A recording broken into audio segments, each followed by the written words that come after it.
What's up guys, my name is Selim Sheimi and today we are going to talk about transhumanism.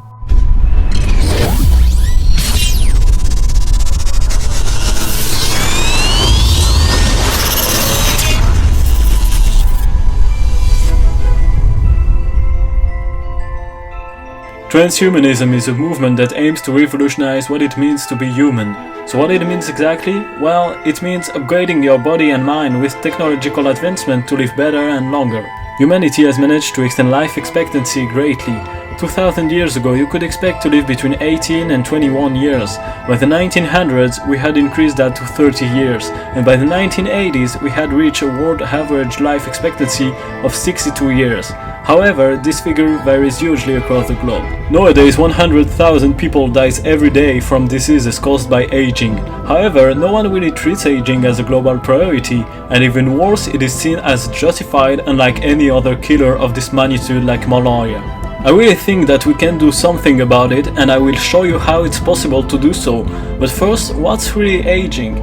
Well, aging is a really simple concept. It's just a lifelong accumulation of damage to the body. In fact, the body can tolerate some damage, but too much of it causes diseases and disability. In my opinion, defeating aging is tremendously important. We need to break this horrible relationship between how old you are and how likely you are to die in the next year. I really want you to consider that most infectious diseases have been easily prevented with vaccines and antibiotics, so why not age-related diseases? As longevity technology becomes available and safe, people will realize the benefits and principal objections will quickly disappear. Just ask the person who is about to die if she would like another year of high quality living, and most of us will say yes to extra time. This is the first step of super longevity, getting a relatively modest amount of life extension, let's say 30 years. All those people who will benefit from those therapies will in fact be able to survive long enough to receive improved treatments that will give them maybe 30 or 50 more years to live. And who knows, if you repeat this process over and over, maybe humans will end up being immortal. Now we will see how can we actually live longer.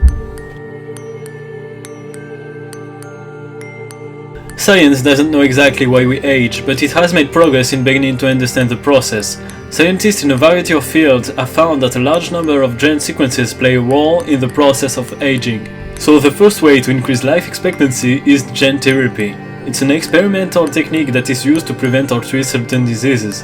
Here is an overview of the possibilities. You can replace a mutated gene with a healthy copy of that gene.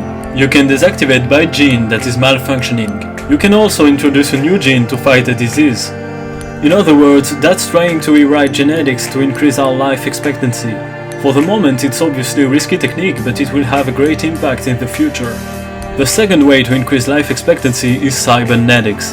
The idea of it is really simple. Anything that fails in our body can be fixed or replaced. And if nothing can be fixed, it can be 10 times better.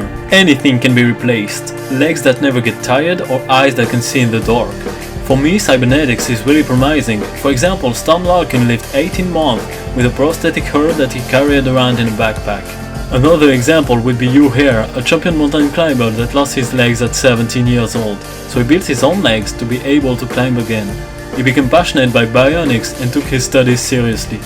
It's really interesting because his biological body gets worse and worse, but the artificial part of his body gets better and better.